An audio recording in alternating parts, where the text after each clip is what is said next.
Okay, good evening, ladies and gentlemen, members and guests. This is December the 19th, 2022, and this is a regular online meeting of the West Shore Photography Club. I am your host this evening, Dennis Baker, and I happen to be the president of the club also. We've got part two of the panel discussion tonight. This should be good, a follow-up from about a month ago. But before we get started with that, just a couple items of business. On Saturday, Eve and Mary led the trip over to City Island. So Mary, would you start off by telling us about that trip?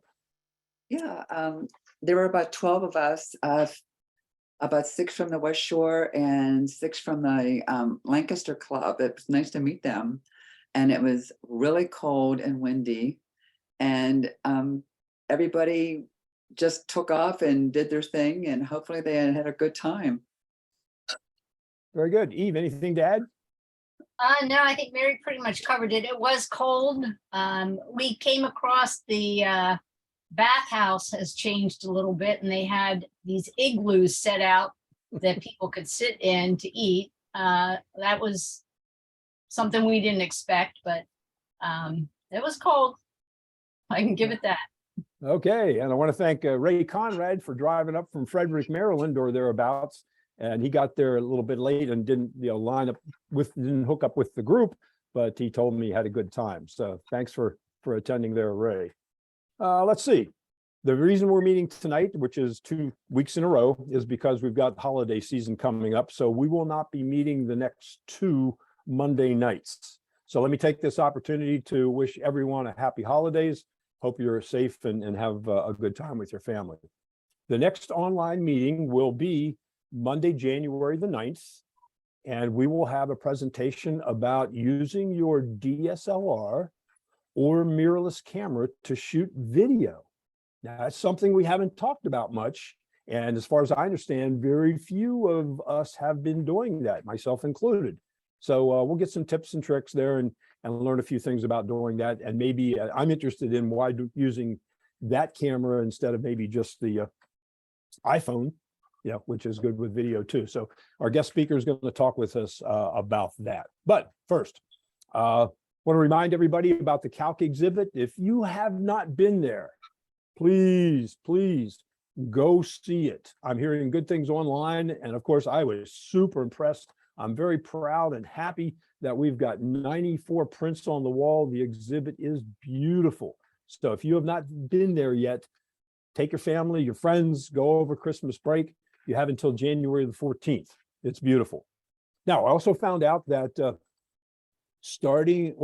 there's an exhibit at the Art Association of Harrisburg in which Karen Cummings and Andy Hoff are exhibiting, and it's called It's Not All Fun and Games, A Journey Through Concrete City to Crescent. Started December the 2nd, then it runs through January the 5th. That's the Art Association of Harrisburg. Okay, hey, mark your calendars. This email is going out tomorrow morning, but we have a special presentation for you people who are interested in bird photography. Yes, birds in flight. One of the most challenging things you can do photographically, I have been told. On Wednesday, January the 4th, at 7 o'clock, our very own Joe Farrell and Kurt Wilkie are going to do a presentation giving you tips and tricks on photographing birds in flight. Okay. Then, as a follow-up, that very Saturday, okay, the 7th of January, they're going to lead a trip to Conowingo Dam to photograph the eagles. Now, the key there, because of parking, is to get there early. So I cringe to say this, but as you'll see in the email tomorrow, if you're interested in carpooling, you need to be at the Camp Hill, a giant parking lot by 5 a.m. Have fun, guys. If you're not going to carpool, then just be there by 6:30. The problem is if you don't get there early and you don't get a parking place, you're out of luck. Okay, from what Joe's tells me, the way they changed things. But let's ask Kurt about that. Kurt, what additional items do you want to tell us about that, the special presentation and or the trip? The special presentation, it's going to be on any birds in flight. It doesn't necessarily have to be eagles at Conowingo. So that will be more generalized. Then we want to try and meet down there kind of Wingo so that we do beat the crowd and get a parking spot, because it's important to get through the gates to get a parking spot. And hopefully we have a lot of eagles. Very good. Thanks. Yeah, good luck with that. And I say an email on each one of those, the class and the trip will go out tomorrow morning, 7 a.m. But just wanted you to put that on your calendar in advance. Also, good news, Wednesday is winter solstice. Why do I say that? It's the beginning of winter. Well, it's because it's the shortest day of the year, which means the days after that get a little bit longer. So, woo, longer days ahead, and hopefully soon warmer weather. But anyway, let's get on with the panel discussion. We started this about a month ago, and we had a good response, so we decided to continue with the loads of questions that we had that were unanswered. So I want to thank Elaine and Eve and Kurt for volunteering to help the last time and continuing tonight. And some guy by the name of Joe Farrell backed out. He's not going to be here tonight. He's in some place called, what was that? Southeast Asia, Vietnam. Yeah, anyway, let's get it started. Okay, let's start out with Kurt. Kurt, I have a question. Someone wants to know, is manual exposure important to you and why? Yeah, I find manual exposure important to me for the type of photography that I do. I do a lot of birds in flight, and I need to get that bird exposed correctly. And I use manual exposure, and I lock in my exposure for the light that's falling on the bird. And it's important to do that as compared to using one of the auto modes, and you're metering the entire scene. And your camera uses a meter in there, and it meters reflected light. And that means it takes in the whole scene, and it will change light and dark without regard to what you want the subject exposed correctly. I also use it when I do panorama shots, when I stitch together my panoramas, and I will find the frame that I'm going to stitch together that has the highlights that need to be protected, and then I'll lock that in with manual exposure and then shoot my shots in order to stitch those together to create a panorama. Also with that, I've locked in my aperture so I don't have a changing depth of field for my panorama, so that everything goes together seamlessly. I'll use manual exposure for my HDR work that I do as well, and that can be an HDR panorama, it can be just a straight HDR, and I will find my underexposed shot that has my highlights protected the most, and I'll lock that in, and then I will then shoot my bracketed shots, whether it's 3, 5, or 7. Let's see if there's anything else here. Anything someone else to add to that? Can you give us an example of what problem you might run into, let's say with birds in flight? If you use one of the semi-automatic modes like aperture priority or shutter priority, what problems do you run into? Yeah, what you find is there's a large dynamic range between, say, pointing your camera towards the sky, and then as the bird then goes across some trees and then maybe over the water.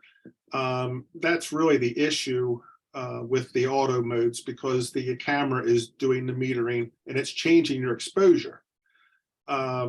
When you expose for the light that falls on your subject, which is actually incident type metering, which our cameras can't do, it doesn't matter where that bird flies, it's the same light on the subject everywhere it goes.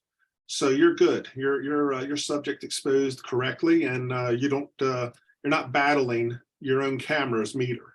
You're locked in. Okay, yeah, Rich has a follow-up question, says, wouldn't a center weighted or spot focus with autofocus work just the same as manual? Well, when you're using your spot focus or metering, let's say spot metering, and you're trying to track a bird, I'm not good enough. Maybe somebody out there is, but I can't keep that spot on the bird's eyeball as it's tracking across the scene. And if that wanders off and it goes to the sky, then it's a different exposure. If it goes to the shadows and you're off the bird, you have a problem. So yeah, I mean, you can, if you're good, maybe you can do it, but I can't. I'm not that good. Okay, and Frank follows up and said, when you're using manual exposure, do you also use auto ISO with that? Now, when you use auto ISO, you're also in a semi-automatic mode again. So your meter in your camera has taken over. And that's what you don't want. You want to lock in the exposure for the subject. And once that's locked in, you're good to go. But an auto ISO in manual mode is a automatic mode. Okay, thank you very much. Eve, have anything to add to that? No, I think Curtis really covered it well. Okay, I Elaine? always shoot in manual, so yeah. Okay. All right. Oh, Elaine, did you say you always shoot in manual? 99% of the time I'm in manual, mainly because I am a control freak and I don't like the camera making decisions for me. I do occasionally shoot with auto ISO, and even with my camera, when I'm in auto ISO, shooting in manual with auto ISO does take some control. Not all cameras do, but mine does. And so it will adjust even in manual mode, although it tends to overexpose for me. So typically when I'm using auto ISO, I will stop down by at least 2/3 of a stop to make sure that it doesn't overexpose for me. But I typically only use that in situations where the light is constantly changing and I don't have time to continually change one of those settings, such as in the woods when the light is going in and out behind trees that are moving or branches that are moving, or even in and out behind the clouds. It's very difficult to be continually changing all of those settings. So that's when I would use auto ISO, but very seldom do I use any of the other automatic modes. Very interesting. Very good. Thanks. Oh, I let's just go- add to what Elaine just said. I do sometimes use the auto ISO. If I do, I tend to set a limit on how high the ISO will go. So I have a little more control than a total automatic ISO, if that makes sense. In my menu, I can do that on my camera, which most I think could. But I have to agree with Elaine in changing lighting. That's the only thing I would set as an automatic, but set a limit to it also. Very good. Thanks. Thanks. And let me remind you, like last time, if you have a question or comment, please do so through chat. I'll do my best to monitor that and interject the questions as I have been doing here. Okay, let's go back to Elaine with an interesting question. After a club photo trip, I see pictures that other members have posted on Facebook. I'm surprised to see what they've photographed, things that I never saw, even though I was on the same trip. How are they able to see these things, and what suggestions do you have? What am I missing? Well, that is an interesting question. And my answer is you're not missing anything. And to me, that's what makes photography so fun and interesting. It's because people just perceive things differently. We are unique individuals, and what we see and how we see it is a culmination of our lifelong experiences, and nobody has lived the same life. But I'm always excited to go on a trip and come back, a club trip, and come back and see many different images that either I didn't see at all, or I did see it, but somebody else photographed it in a totally different light, but a unique light, but very interesting. So I love that diversity. And I think if we all saw things the same way and photographed the same way, photography would be pretty boring. Good, thanks. Eve, how about you? I know you do weddings, and I'm sure you've had people say to you, they look at some pictures, they say, "Wait, I didn't see that. When did that happen?" Observation is the key, I think. And I think Elaine nailed it, though. We all see things differently. We could shoot the exact same scene and capture it differently. Just as an artist would paint a painting, you and I wouldn't paint it the exact same way. It would look, unique to ourselves. But observation. I am constantly looking for detail, especially detail, but no matter what it is I'm photographing. You just got to be on alert, I guess. And same thing, I might come away even uninspired with what I captured, bring it back to the computer and go, that's better than I thought. I might crop it down and get a whole other image or what have you. So never to be disappointed. Even if you shoot 100 images and you only like one of them, well, you got one, you know? Right. Yeah. So, And one of the challenges that I find is to go somewhere where you might initially say, oh, I don't see anything here to photograph. And that forces you to really look for things, you know, and you can usually, if you look long enough, you can find something of interest to photograph. One of the challenges I read about years ago was in a book was to, you know, designate a square or an area, like maybe 20 feet in diameter or 50 feet in diameter, and spend a half hour there and see what kind of interesting shots you can get. The next day, designate another rather small area. So it's a matter of looking and forcing yourself to see. But as they said, yes, we certainly all see differently. Kurt, anything to add to that? No, I think they've covered it well.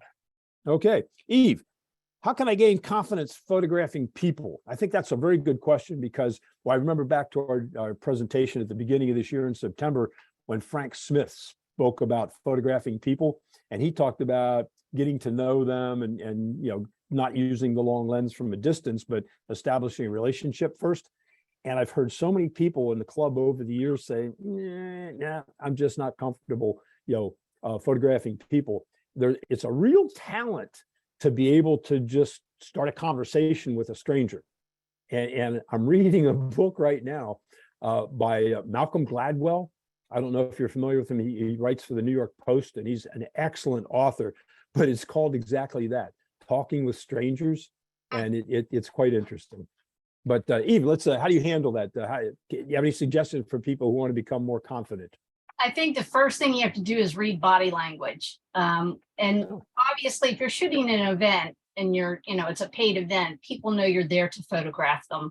But you still need to read the body language. Are they going to be comfortable? Just have a little interaction with them at an event like that. One of the things I do genuinely, not artificially, is I compliment them on something. There's something about somebody that's always appealing. So whether it's their smile, something they're wearing, something they said, anything, that tends to break the ice is when you're genuine with that. So at an event, again, they're rather expecting you to be there with a camera, but you don't, at the same time, don't want to interfere, I guess, with the activity that's going on.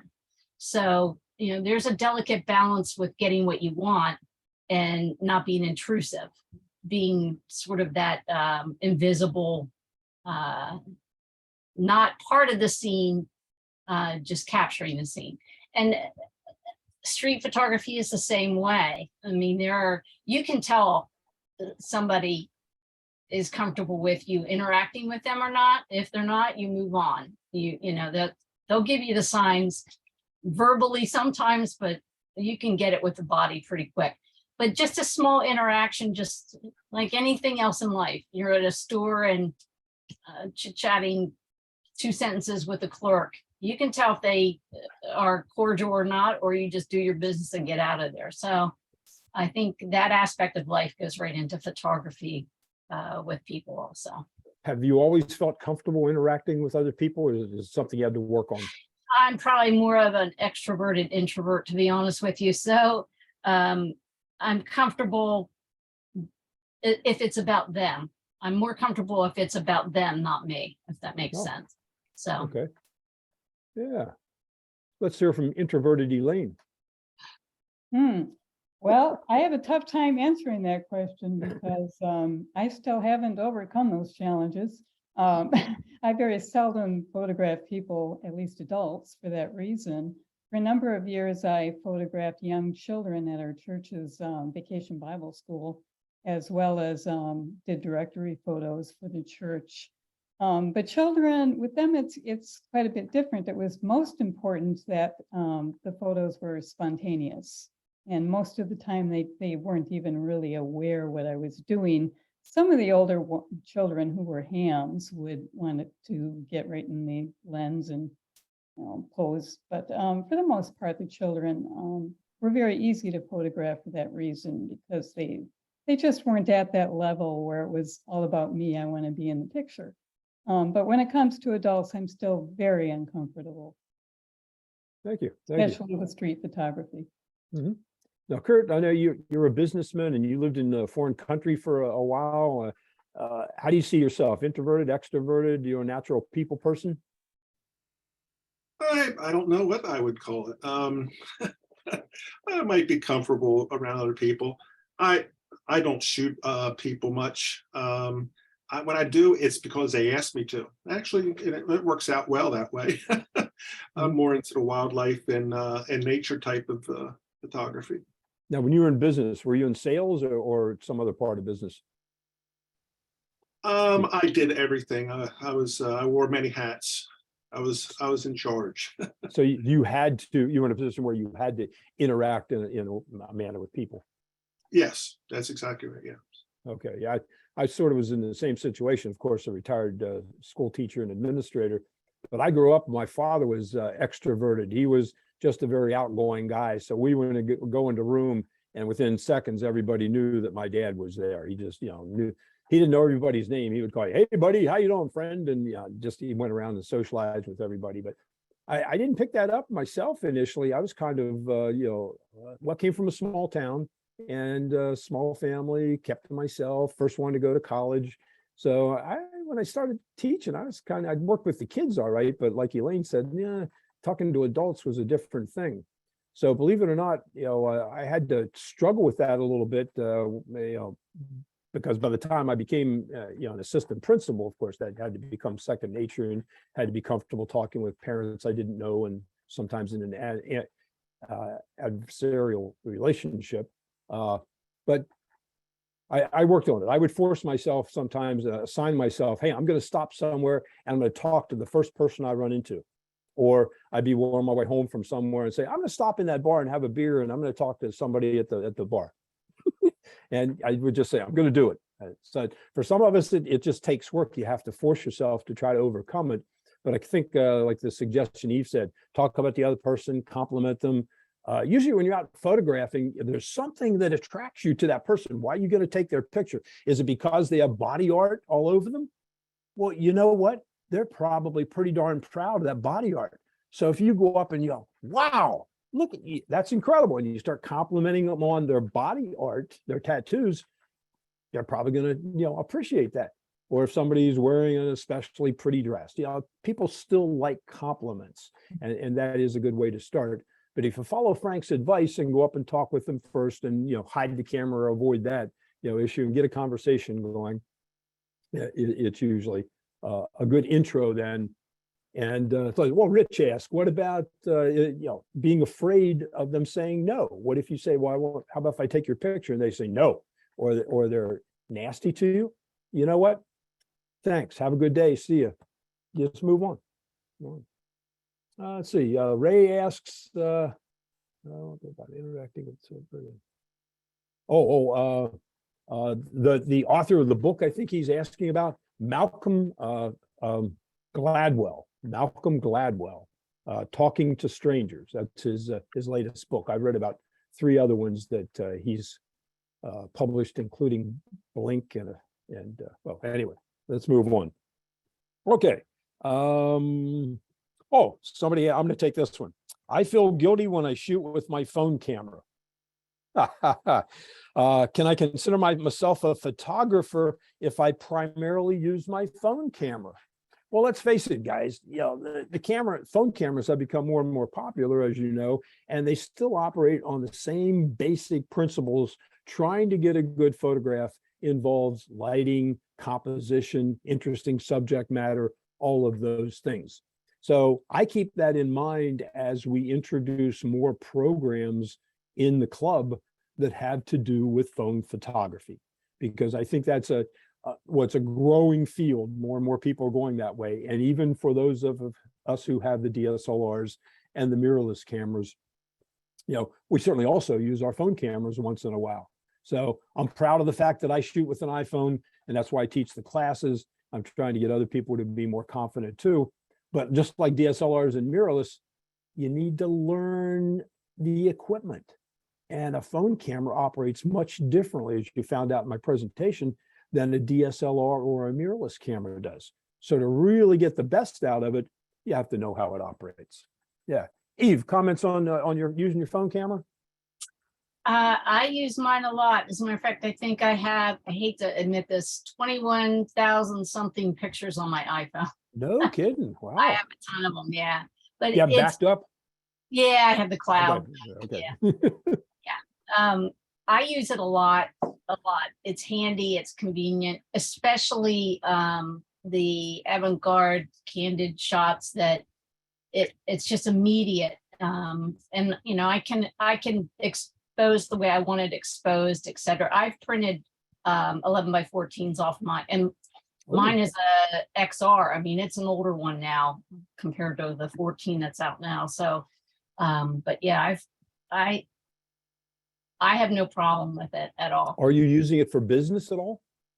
No, the only time I'll videotape with it for business. Just to have something spontaneous. But no, I'll do it even on our club trips. If I want to photograph the group, I'll do it with the phone and just take a few shots with my phone so I can put them right on social media then. But yeah. Okay, Elaine? I don't use my phone camera much. I have the same model that Eve does, come to think of it. And it's not a bad camera. I just, again, I'm kind of a control freak, and I don't like losing all of those controls I have with my my mirrorless camera or my DSLR. I was a little surprised when I was in Frederick a few weeks ago and I didn't have my other camera with me. I just had my cell phone, so I used it and was pleasantly surprised at the quality of the images that I brought back. And one of them I was actually able to print off, and it was beautiful. I just prefer to have the greater controls of the larger cameras. But that said, I don't think any less of a photographer for using that, because really it's the camera is your tool. It doesn't make you an artist or not an artist. All right, thank you. Kurt, how about you? I rarely use my iPhone for anything except maybe taking pictures of my prescription drugs. So I remember when I get asked at the dentist. Okay. But no, I don't know. I just don't take I don't take it serious for some reason. I should, I guess, but I don't. If I'm going to take serious photos, I grab my real camera in my eyes. Yep. I felt exactly the same way up until that trip that I referred to over to Europe in 2017. And then I decided to take it seriously, and I have changed my mind. Yeah, if you remember Rich's shot of the bulldog from the competition that Bryson liked so much, he said that was shot on an iPhone 13. Very good. Okay, I tend to hit Kurt with the techie questions. This one also is along that line. Kurt, what does it mean to, when you hear somebody say, they advise you to expose to the right? What does that mean? Exposed to the right. Well, I do it all the time. When you expose to the right, you're gathering the most pixel information, I guess is what they might call it. Might correct me if I'm wrong there. But you're gathering the most information for you to work with when you take it into post-processing. So yeah, I do expose to the right as much as I can. And what I mean by that is exposing to the right and you're protecting a highlight that's meaningless. No, I don't think that's what I do. I always expose to the right on the subject. So again, if we're looking at birds in flight and eagle has that white head, I'm exposing to the right until I clip that. I'll check my blinkies.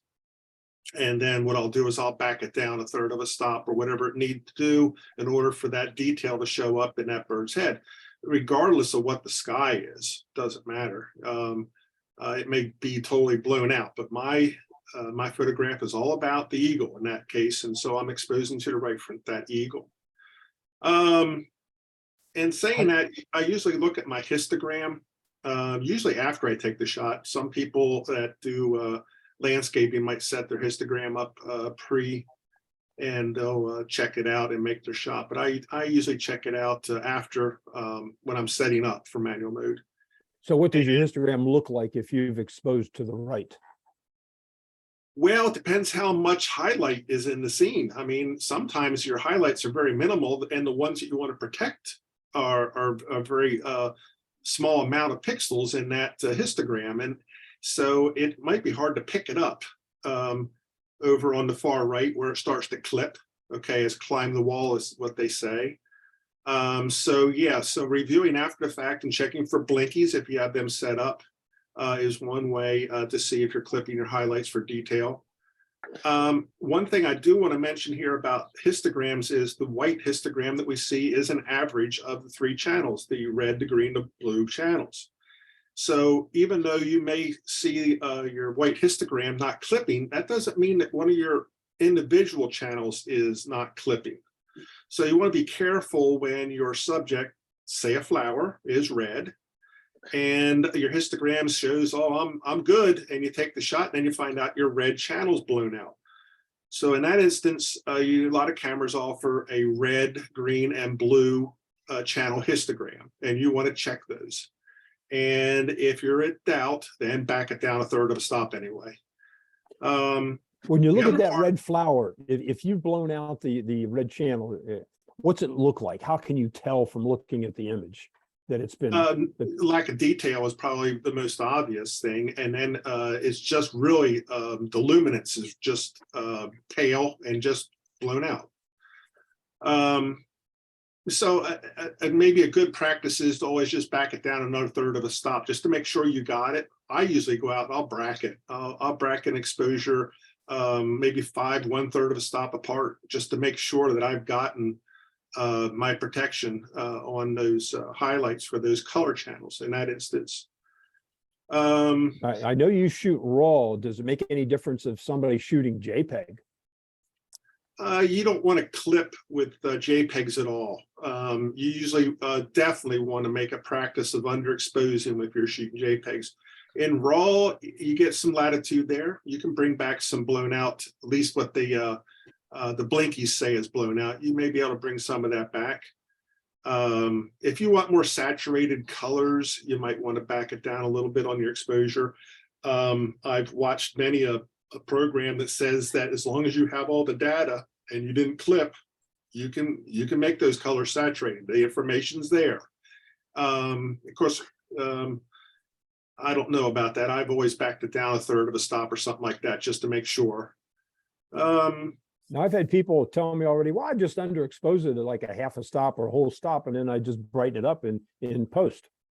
Well, the issue you have there is you've lost a lot of data. So when it comes to like a birds in flight and you have that white feathered there, you want that detail. That's where your feather detail is, and is the most information you can get. And if it's as we go towards the highlights, we have more and more pixel information available to us. Shadows have very little. So if we're trying to drag up shadows, we're dragging up very little. And then what happens is you introduce noise in. So that's the downside of trying to underexpose by a lot and then drag your shadows up. Yeah, the one aspect that I found kind of counterintuitive was shooting RAW, and I would expose to the right to try to get, as you said, as much information captured as possible. And then I look at the image when I bring it into Lightroom, it doesn't look good. It looks bright, it looks flat, but that's what the processing's for. The raw file needs to be processed. And once I processed it, I actually decreased the exposure in post and then brought out the colors and everything, then it looks great.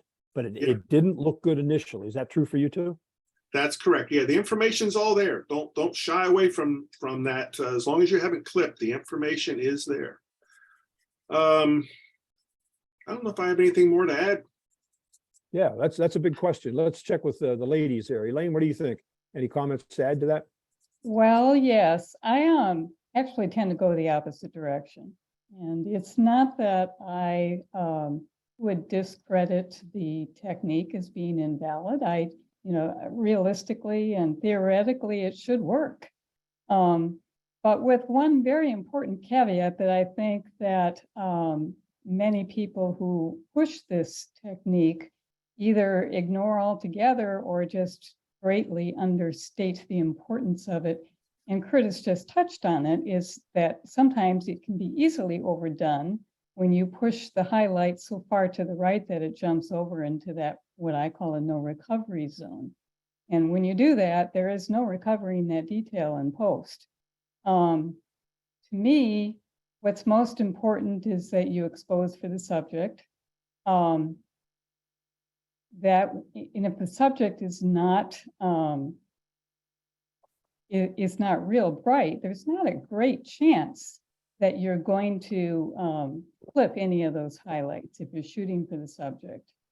Also, I tend to be someone who shoots more on the dark and moody side.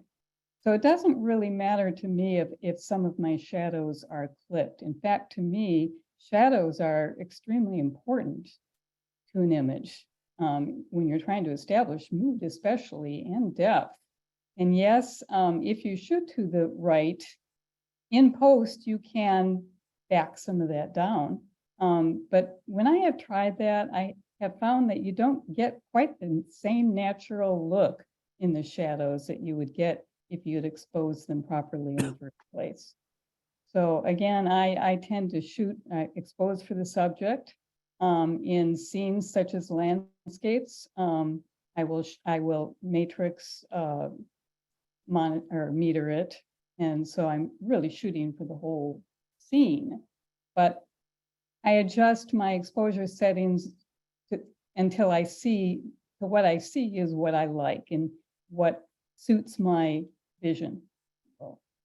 Interesting. Okay, thanks. Eve, where do you stand on the issue? I keep my blinkies on the back of my camera. I'm always looking for that. Like Curtis, I bracket a lot. It gives me that comfort. I feel like I've got a little leeway then, what I think it should be metering to, and then bring into the computer might not be exactly what I was expecting. So I've got that one up and one down image, but I do spot metering and will meter for the subject itself and watch my blinkies. Okay, thanks. Well, this is a good one for Elaine because I know she's a fan of David Duchemin, as I am, and David's always preaching vision. So the question is, when you're shooting, do you follow a vision, and what is your vision? Another interesting question. And yes, I am a big fan of David Duchemin, and he talks about this a lot. And I'm sure many of you, or probably most of you, have heard him and others say,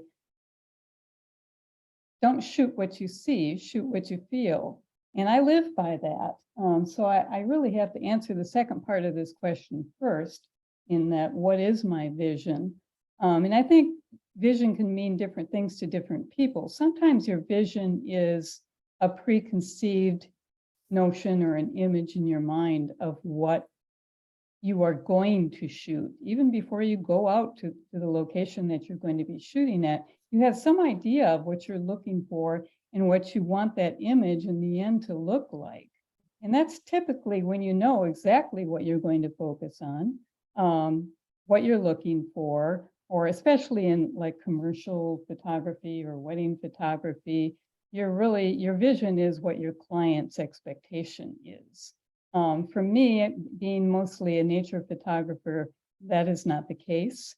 My vision is really more of a process of opening my mind and my eyes wide open to what nature might have to throw at me. If I go out looking for a particular subject, a particular bird, or a particular flower that I have in mind, odds are I'm I'm going to come back with nothing. But if I have my eyes and my mind open, nature is usually going to shoot something at me and right in front of my eyeballs. So my vision typically starts with just opening my mind to whatever might be out there and then reacting to whatever it is that I see. That reaction is really kind of instinctive reaction. It's not a part of my vision at that point. I just naturally react to what I'm seeing, and that reaction may be one of awe, or it might be even a little bit of discomfort or fear, depending upon what I'm seeing. It could be just a sense of calmness, could be any number of emotions. But my vision would be to translate that emotion into a visual image ultimately, which I can't do until I understand exactly what it is that I'm feeling. So it's a process for me. First reacting to it, then stepping back and understanding how I'm reacting, why I'm reacting to it, and what is it in what I saw that made me react that way. And once I understand that, then I can start planning the actual vision of what the image will look like. So for me, again, vision is a process. It's thanks. all about ultimately capturing what I'm feeling, not what I'm seeing. Okay. I think people sometimes confuse this concept of vision with preconception. To me, they're two separate things. I mean, to have a vision to me means more of having an idea of what I like and what I don't like. And, a preconception is a predetermined idea of what you're going to capture.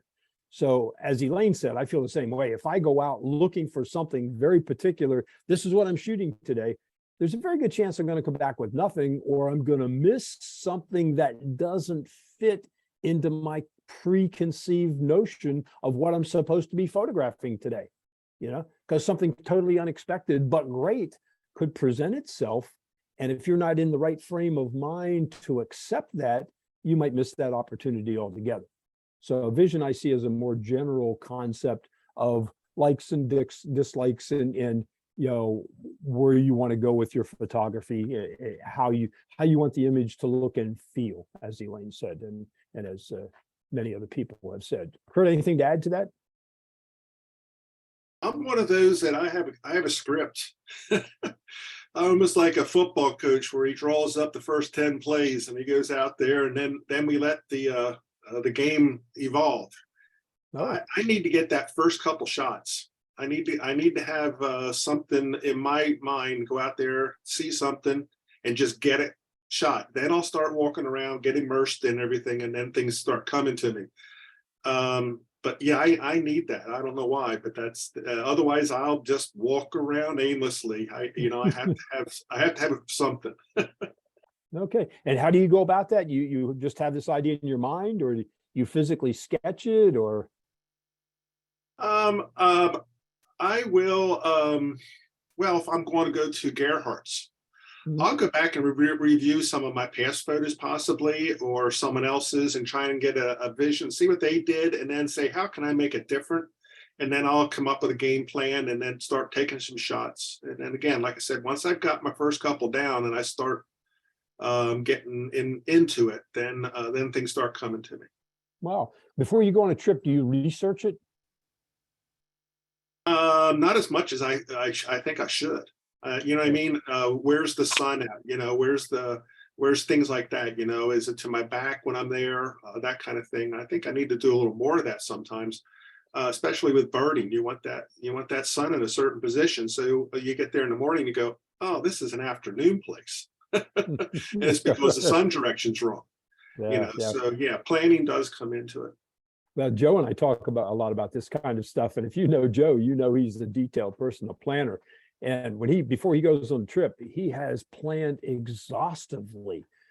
On the other hand, I've changed a lot. As a physics teacher, I was a very detailed planning type of person, pros and cons before I would buy something large, or even a small purchase.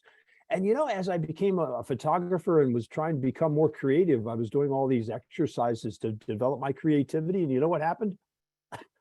I lost some of that instinct. I don't worry as much about detail anymore. I shoot by the seat of my pants. So I don't do the research. I just go out and see what I can find. So I operate very differently from Joe and some other people, and I don't tend to do much research and much planning, or maybe I'm just lazy. Eve, how about you? It depends on what I'm photographing. Obviously, doing a wedding, you have a checklist, but at the same time, every event you go to, there's variables. So I want to take photos and get the dress hanging before the bride's in it. Well, I how do I want to say? I observe is a good word for it, to be honest with you. Where do I like this? So I have a preconceived idea with a totally open mind that I need to have an idea, yet I've got to be able to read the room and go, oh, this is where this needs to happen. And then tweak it, detail it. It's not a one-shot concept. Going on a trip, if I've not been someplace before, I'll research the area. Probably like Curtis, I don't always research the weather or what have you, but I want to see what I might be in store for, but I never get locked in. I think you always have to be open to what presents itself to you and be open to it so that you don't miss the impromptu.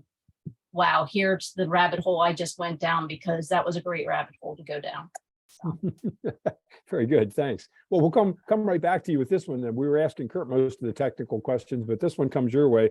I have a question from someone who has not yet adopted shooting in RAW format.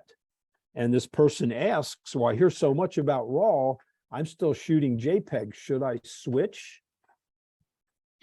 RAW file just has so much more information and has so much more leeway for, I hate to say the word fixing. I don't want to say that, but for, processing. There are times that, well, my camera, my phone, I shoot in JPEG. There's certain reasons for that, that is more for entertainment and not, a wall hanging print, in my opinion, although I have made them from that.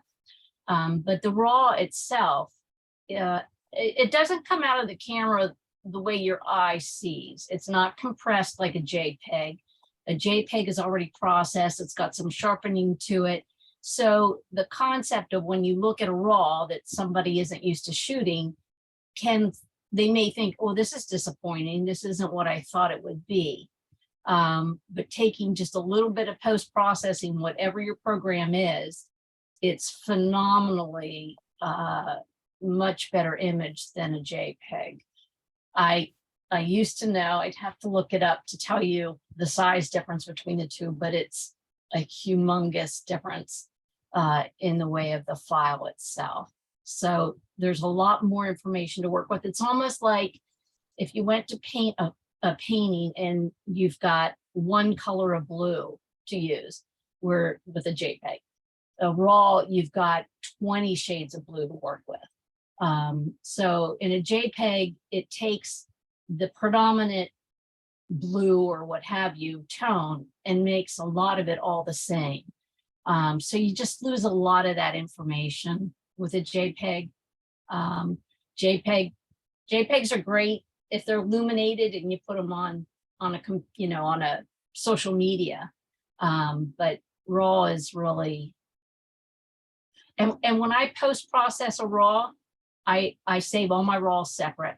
And then I'll take something into either Lightroom or Photoshop.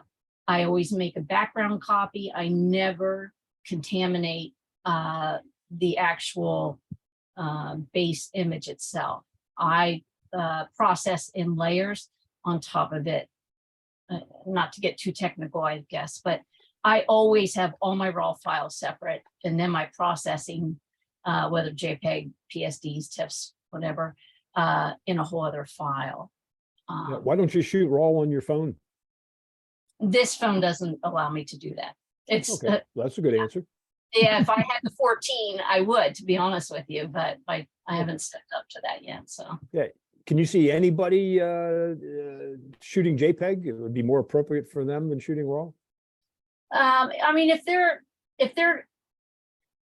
afraid of RAW and don't post-process at all, I totally understand JPEG. And I can't say that I've printed larger than 11 by 14 with a JPEG. You can post-process a JPEG, but a little bit of processing with a JPEG can be too much really fast. It can look oversaturated, overdone very quickly. It doesn't give you the leeway that a RAW does. But depending on what you want, you know, if you just want social media, JPEGs are fine. You can get away with all of that. Okay, Elaine? I agree 100% with what Eve has said. I also shoot JPEG in my camera. I have the same camera she does. And I've never bothered, well, I do have another app other than the native phone app. Don't believe it allows me to shoot with RAW. But I shoot exclusively otherwise with in RAW with my other cameras. And I also agree with Eve that many people are a little intimidated by it or discouraged by it because what you see in the RAW file is very disappointing, but people don't realize that the JPEG file you get is processed and that you can do so much more with a RAW file in terms of enhancing color and light and many, many things with it. I would never go back to JPEG routinely. Yeah, I think that's so true. And thank you for mentioning that. One of my pet peeves is that people brag that, oh, this is right out of the camera, this picture, right out. I didn't process it all. Well, no, what they're saying is they just left it up to the camera to process it because RAW files are processed, as you say, by the camera. Does your phone, by the way, just curious, does it offer HEIC as a file format option? Yes. Instead of JPEG? Yeah, highly Yes. recommend you switching to HEIC rather than JPEG on the phone. Get some better results. Okay, Kurt, anything else on that? I know you're a dedicated RAW shooter. The only thing I want to add is for those who are shooting JPEG and that they're little tentative to try processing a RAW file, shoot and save both. In other words, a lot of cameras will save both a JPEG and a RAW to your memory card. So shoot at both, and then someday when you get comfortable in a program with like Lightroom or one of those that'll process the RAW file, you can go back and process some of those that your favorites, so to speak, that you saved as a RAW. Excellent advice. I hear that from other photographers online. They've gone back to pictures they've taken years ago that they shot in RAW. And of course, when the programs like Lightroom and Photoshop are improved, they're getting better and better at handling RAW files with more and more options and enhancements. Well, you can go back to those RAW files. It's just a bundle of data, and you can apply those enhancements to that old RAW file. So you can make your pictures from years ago, if they were shot RAW, look better than ever, you know, by reprocessing. So I think that's excellent advice. Very good. The guys that I know that shoot JPEG, like the photojournalists, you know, I was shooting a basketball game you know, a couple years ago with a guy from Penn Live, and of course he was shooting JPEG because at halftime he was uploading them to the Penn Live website, so he had to have JPEG.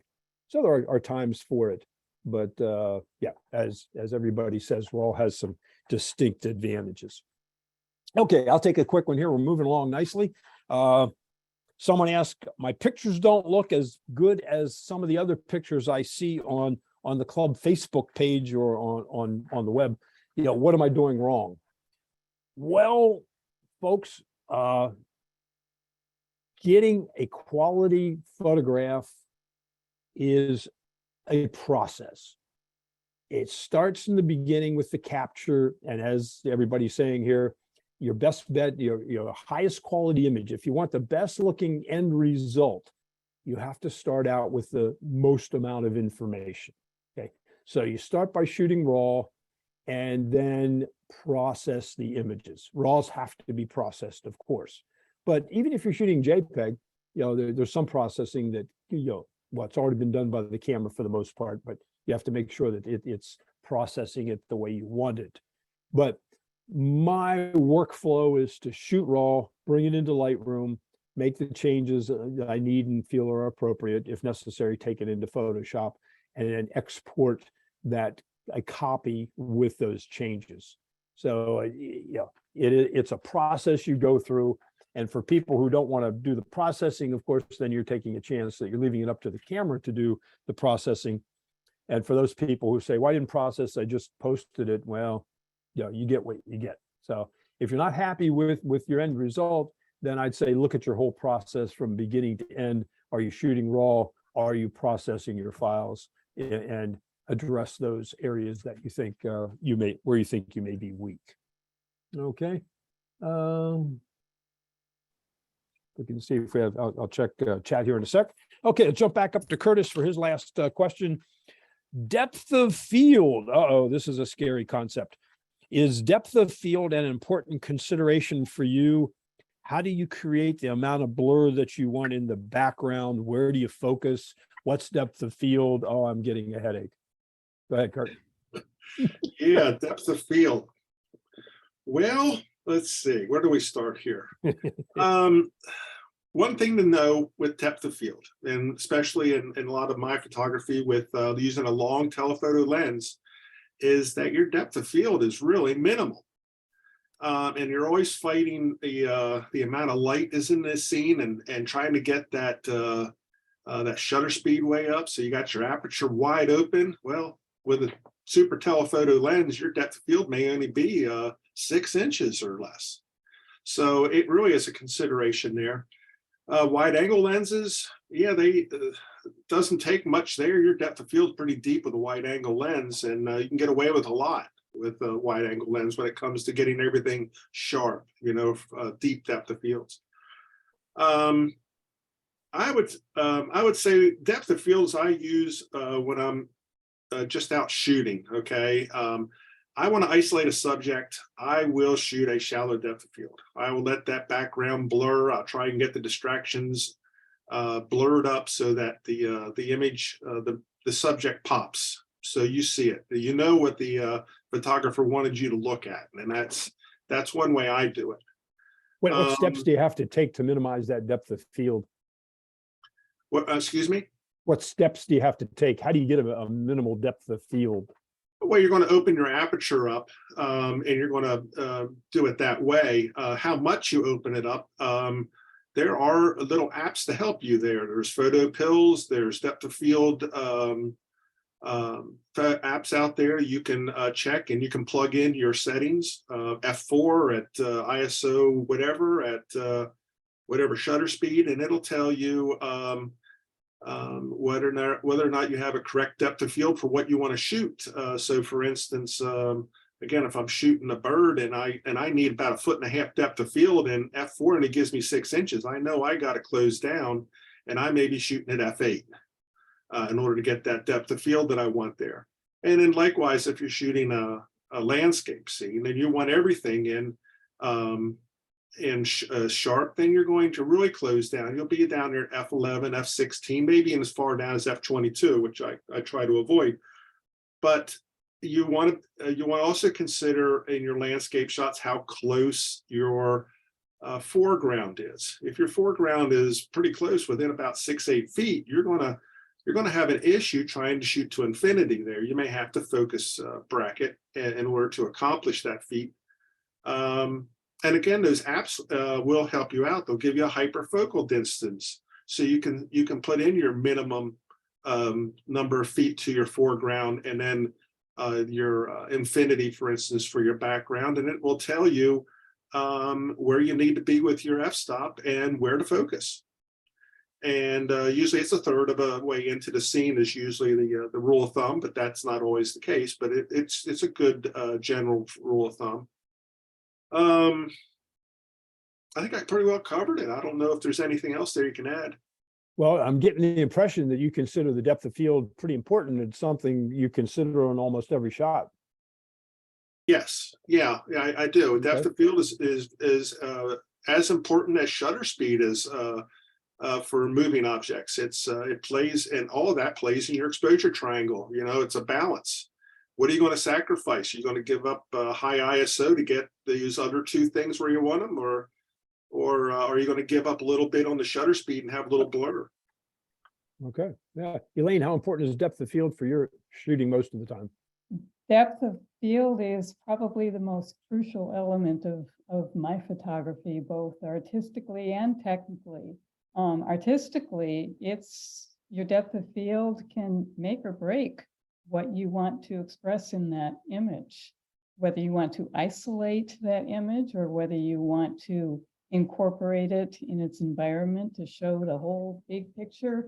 The depth of field can make or break your image.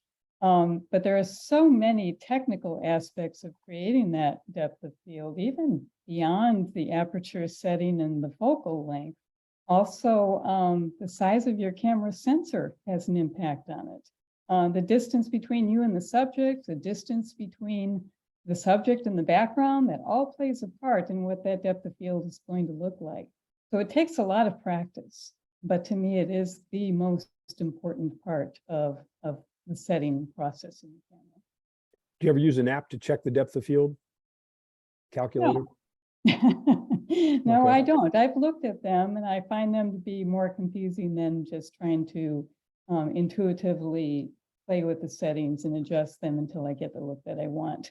But I very often will use my live preview, which will show you the depth of field where, and I think most modern cameras have a preview button that will show you what the depth of field is going to look like after you shoot it. I can't say for sure all of them do. But you can't get that look until you use that button, because even in a mirrorless camera, you won't necessarily see an accurate picture of what the depth is going to look like. So you typically take a test shot and then, inspect it? Well, I will inspect it using the preview button before I take the test shot. Then I will take the test shot and look at it again and adjust it if necessary. Okay, yeah. Eve? I have to agree with Elaine. It's extremely important when you're shooting people, for instance. You can't do too shallow of a depth of field if they're not all on the same plane. Just like Curtis said, you go down to an f4, you don't have a whole lot of variation of inches of clarity when you're shooting. So you're doing a group shot, you got to make sure, because not everybody's going to be on the exact same plane no matter what. So that's extremely important. And then same thing, just shooting, for instance, over at the City Island, I want to shoot something to isolate it. That's a whole different depth of field. It's the triangle of exposure is extremely important, but at the tip of that triangle to me is the depth of field. Okay. I'm reading online that a lot of people don't use tripods as much as they used to. The ISOs on the camera, a lot of the cameras these days can handle higher ISOs. That means you can use shorter shutter speeds and sort of negates the need for a tripod. But let's see how this group feels about it. Elaine, how about tripods? I do not use one nearly as much as I used to. When I was using my DSLR primarily, it was a full frame DSLR and it was very heavy. I had to use a tripod for a great deal of my photography, especially bird photography and slow exposure photography. But the reason that I actually downsized to a much smaller camera is because I could not handle the weight of that camera, especially if I had to drag around a tripod. Now, I have found since I've changed camera systems that the newer in-body stabilization is so good that I seldom need a tripod except for very long exposures. In fact, I can expose up to 2.5 seconds handheld and get a perfectly clear, sharp shot. That's incredible. It's really amazing. And I think many of the newer cameras have improved image stabilization to that extent that tripods are not as necessary as frequently as they used to be. That said, there are certain situations that I always have one with me. What would be an example of one of those situations? Well, when well, you- night exposure, for example, okay. nighttime exposure would be one of those situations. Or if I'm doing bracketing, multiple exposures. Although I can do some like focus stacking with multiple exposures for short periods of time and without a tripod, and can still get a fairly good picture. But I prefer to use a tripod in that situation because more than likely the alignment that occurs after you bracket those photos will be more accurate if it's done on a tripod. Okay, Eve, tripod. Same as Elaine. I mean, I use it long exposure, night exposure, and a remote trigger with it. That's really the only time I do it. And the same thing, unless I'm focus stacking, it's I can handhold, not for 2.5 seconds. I can handhold pretty slow and get a clear image, but tripod is a specific photography to me, and it's night exposure, long exposure. That's when I use it. Yeah, very good. I'm in a similar situation if I want to do long exposures, but don't use one as much as I used to. Kurt, how about you? Yeah, I agree with Elaine and Eve. I use it less and less, with all the image stabilization available now and in body. You can do a lot more handheld at slower shutter speeds. But yeah, the bracketing side, all those, they require a tripod for that. Tripods for long telephoto lenses, you'll see them down at Conwingo all lined up. Those lenses used to weigh a lot. The newer ones, they're light and you can actually handhold those pretty well. The disadvantage of a tripod is range of motion. You'll have birds that'll come at you and all of a sudden it's coming from your side and you're at the mercy of, can I get that camera swung around on that tripod to get that shot? So that it's a hindrance sometimes. And I'm doing more and more handheld with my long telephotos because there's so much lighter weight now and you don't fatigue as easily. I got frustrated at Conowingo Dam trying to use a monopod. As you say, they were all over the place, and I gave up on them, even the monopod. Yeah, I Okay, agree. all right. Eve, what advice can you give people, especially now that we're getting into the doldrums? Wednesday is the first day of winter. What advice would you give them to keep motivated regarding their photography?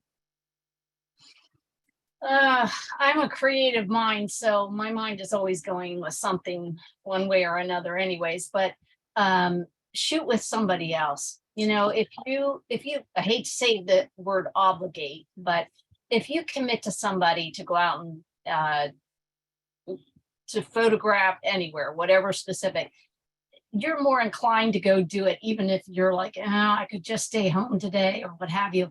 And you're always happy you went. It's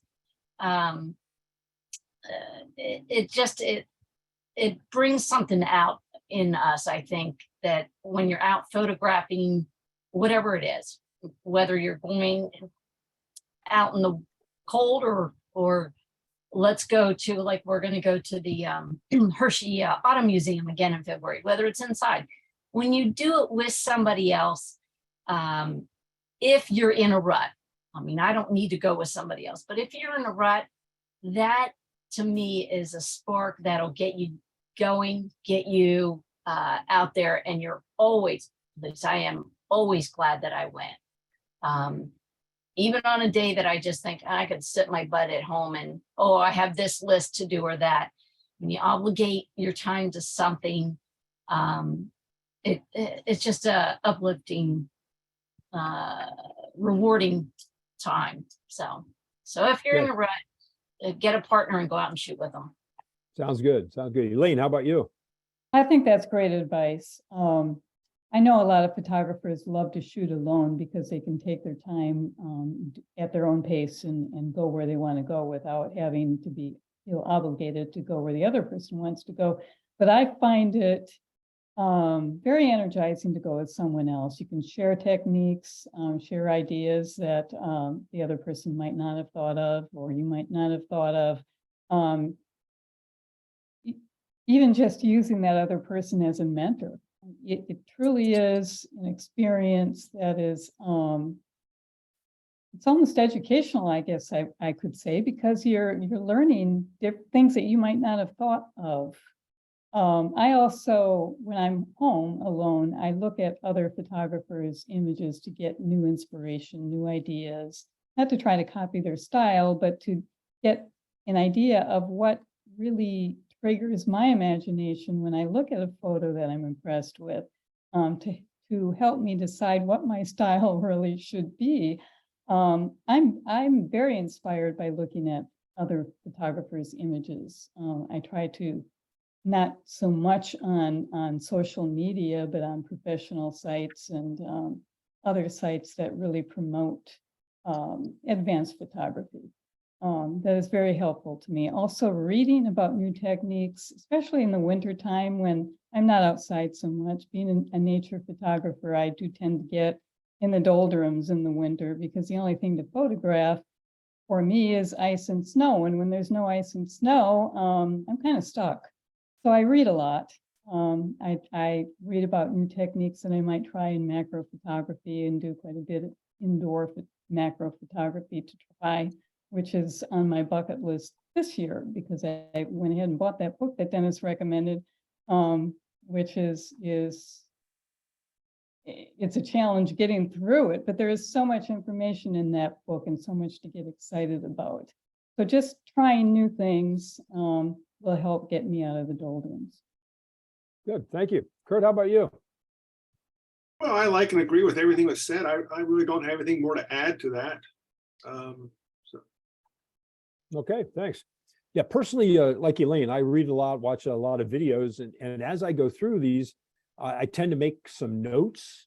So I'll come across somebody will try something. I'll say, oh, I want to try that, photograph the, as the macro or whatever it is.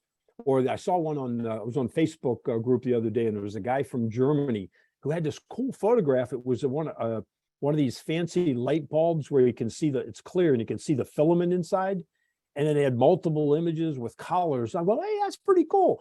So I commented on it and I said, hey, how'd you do that? And he gave me a link to a YouTube video. So I made a note of that. And that's one of the things I'll do now as winter sets in and I'm not out photographing outside. So I have a whole list of projects or ideas, like, Elaine suggested, that I want to try over the winter that I've picked up. And I just keep a file of those, on the computer so I can go back and just look them up and things to try. That keeps me motivated. Okay, let's see. Yes. Dennis, I just want to add, I think you're a good motivator for the interior. It's the doldrums outside, like your bubble images and such, things that you've done with that. Those are some great inside projects to do. And the pandemic was the ultimate time to put you to the test, to come up with ideas. So yeah, that fit right in with what I like to do is just experiment with new things. That's when I bought the Canon MPE 65 millimeter 1:5 X, macro lens to do that crazy stuff that Don Comareccia suggests in his book. So yeah, just all sorts of things. Yeah, because there's so many things you can do in photography, so many avenues you can get down, so many rabbit holes, as Elaine says, that make it so much fun. All right, let's keep things moving here. It is 8:16, so we'll wrap things up shortly. Yeah, we don't need that. We got Kurt. Elaine, somebody asked about camera, lens. I only have so much money. Christmas is coming up. I want to get something new. Should I upgrade my lens or my camera first? Which way would you recommend? Well, I think that has to be an individual decision based on the photographer's circumstances, what kind of camera they're shooting with, what their needs are, what type of photography they do. It's really, for me, I would upgrade my camera only when it no longer serves my needs. I can't be much more specific than that because it is a very individual matter. But if I were to recommend which would I upgrade first, my lens or my camera, I have to go back to the fact that for me, aperture or depth of field is the most important part of my photography. That comes from the lens, not the camera. Also, The lens is what receives the light and processes the light to the camera. Now you can have a pretty darn good camera, the latest and greatest full frame camera with the best sensor in the world, but it's only as good as the light that is being sent to it. So if you put a very cheap, poor quality lens on it, you may end up, even with the best camera, a lot of artifacts and very poor exposure. So to me, the lens, if I had to make a choice, it would be the lens first, if I needed a new lens. Thank you.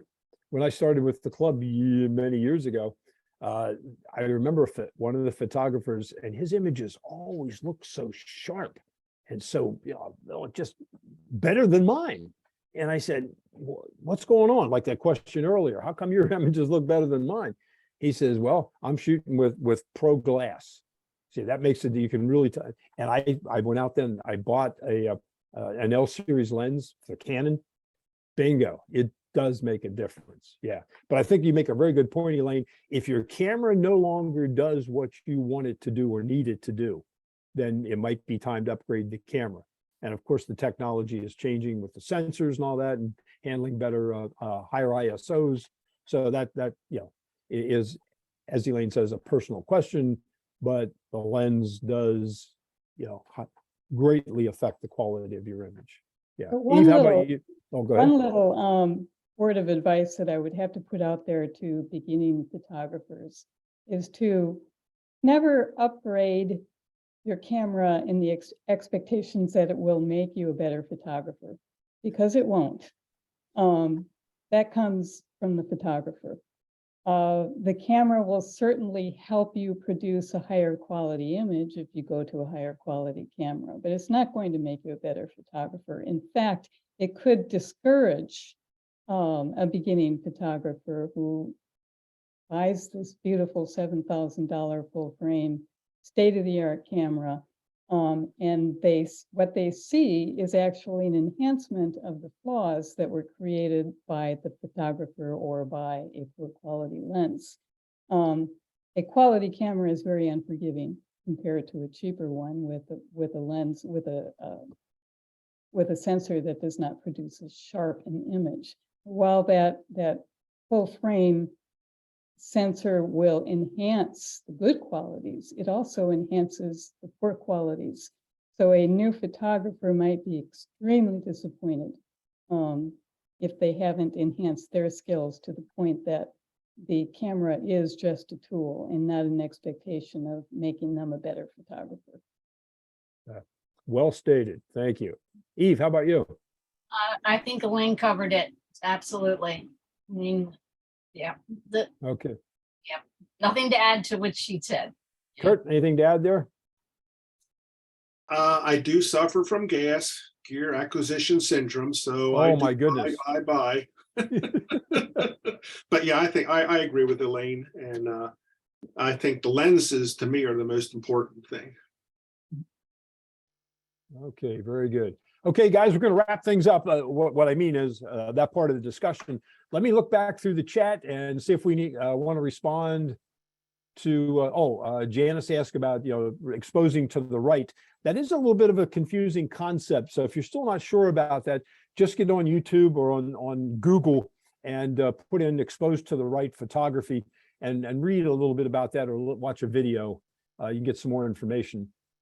Dick said, if you print your image, regarding parts of the image that might be overexposed, if you print your image, you want the ink on all parts of the image. You don't want any parts that are bare where the paper shows through. So he tends to stay slightly away from the extreme right, avoiding that any overexposed parts that would result in a bare paper showing through. That's why sometimes you can pick up the print and look at it sideways, and you can see the spots if there's no ink on them. Let's see, Rich had a question for Elaine regarding vision, Elaine. He asks, do you know what you see before you shoot and view it on the monitor? Yeah, Dick. Yeah, let me Rich, clarify. you want to clarify that? Yeah, I'm sorry, my bad. Just a question, and others too, is that maybe my brain doesn't process the same way, but I kind of know what I'm seeing in terms of shooting. Most of the cases after I take the picture and see it on my screen, which sounds odd, but it kind of informs you. Does that happen to you, or do you always know exactly what you're feeling and what you're shooting? Well, I know what I'm feeling. I don't necessarily know what is triggering that feeling, Mm. if that makes any sense to you, because very often I'm 6 feet off the ground because I'm in such awe of what I'm seeing, especially in nature, that I just know that I'm elated, for example. I don't know what it is necessarily that I'm looking at specifically that is making me feel that way. And that's why my visionary process is a process. So I have to evaluate again, what is it that I'm feeling and what specifically in the subject, the main subject, or even in my total field of view that is creating that feeling within me. And once I identify that, and maybe it's just the very center of a flower with a stamen, or the incredible detail in the wings of a bug, or maybe it's just the overall glory of the landscape that I'm looking at. But whatever it is, I have to identify it in order to know how I'm going to expose that camera or that image, in order to get the same feeling, to translate that feeling into the image. So no, I'm not necessarily intuitively, automatically seeing that image in my head, but after I go through that process, I can see it before I take the image. Mhm. And then I look at my monitor and I say, yay, does that trigger the same feeling or does it not? If it doesn't, then I try a different perspective or a different approach altogether. And I very often end up spending as much as 20 minutes on one flower, just to get the right exposure or the right perspective that gives me that same feeling. Does that make any sense? Yeah, no, it makes a lot of sense. Thank you. Yeah, your final images really capture this wonderful feeling. So I wonder how your process. Thanks. Now, Rich, I don't know if this is related to your comment, but what I have found is that when I look through the viewfinder and I'm composing my scene and I take the picture, I frequently have to look at the image on the LCD to feel comfortable knowing what I got and how it looks and how it makes me feel, because I'm sometimes surprised by, you'd think it'd be the same thing. And I think this was more with the DSLR when you had a possible difference, because now what I'm noticing with my mirrorless camera, what you see is what you get. When I take the image, it looks exactly what I saw in the electronic viewfinder.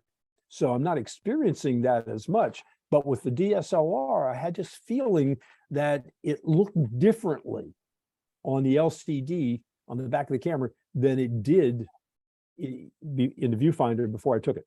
Interesting. Yeah, just I don't know if it's a personal perceptual thing or if it's more general. Dick Ubik asked if somebody could discuss depth of field and sensors, because Elaine, you mentioned about the depth of field varies with the sensor. As a general rule for everybody, what I can tell you is that the depth of field of your images will increase if everything else is the same. It'll increase with smaller sensors. So if you have the same scene and you're photographing it with different cameras, let's say, that have different sensors, different size sensors, the camera that has the smallest sensor would have the greatest inherent depth of field, the sharpness from front to back. And that's why with phone cameras that have such tiny, tiny sensors, they have such an inherent great depth of field that the only way they can get a limited depth of field is to simulate it with something like portrait mode, where they take two images and they blur one and mask the subject out, and they composite the two images together. So it's done, digitally. And then as your sensor gets larger, when you get to a full frame, then you inherently can get a lesser depth of field with a full frame camera than you can with the others, everything else being the same. Elaine, any clarification or comment on that? Just one. Actually, the depth of field change compared to a full frame sensor is the same as your crop factor. So for my camera, for example, which is a micro four thirds, it has a 2 times crop factor. So the depth of field in that camera is also 2 times the depth of field of a full frame camera. So when I'm shooting with a 2.8, I'm actually getting the equivalent of a 5.6 in a full frame camera. And let me tell you where I've noticed that. Elaine and I both shoot a lot of macro images, and I have seen some of her macro images that looks kind of similar to the ones I've done in terms of magnification and all that. And I'm impressed with the clarity, the great depth of field she can get. More of that insect is sharp from front to back. And I had to focus stack to get that. And she said, no, I didn't focus stack it. It's because her sensor in her camera is smaller than mine is. I was using a full frame camera. And there is a huge advantage to using a camera like that for macro purposes. Yes. Yeah. So if you're seriously into macro, not only buy that specialty lens that Don recommended, but you can buy Don Komarovich, Michi, something like that. Komarechka, that's his name. Yeah. He recommended, but use not a full frame camera, for your macro work. You're inherently going to increase your depth of field. You won't have to focus stack as much. So Don, I hope that helps. Don, does that clarify for you if you're still on board? Yeah, he's on board. Let's see. Yeah, that's good. I already kind of knew the answer. I thought maybe I'd ask the question so that others could share the knowledge. Thanks. Appreciate that. Thank you. Yeah. And Janice asks, how many pictures do you take of one thing? How many adjustments to settings do you make? Well, let Kurt, you want to answer that one? Do you work the scene?